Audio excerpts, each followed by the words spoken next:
大家好，我是汉寿天后钟惠公驾前都统军吴宁侯，开府仪同三司，金子光禄大夫，重宁护国真君，壮辽义勇武安英继王，齐天护国大将军，守管淮南节度使，管中书门下平章政事，兼山东河北四门关镇招讨使，兼提遍天下诸公，杀天地分巡案，盖天古佛，文衡帝君，挟天大帝，降汉天神，护法乾蓝菩萨，三界伏魔大帝，神威远镇天尊，真元显应昭明，一汉天尊，东夷神武灵佑，仁勇为先，护国保民，京城绥靖，义赞宣德，关圣大帝，山西关夫子，武圣。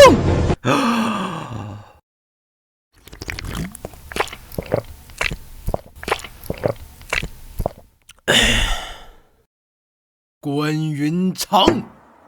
今天我们拜神。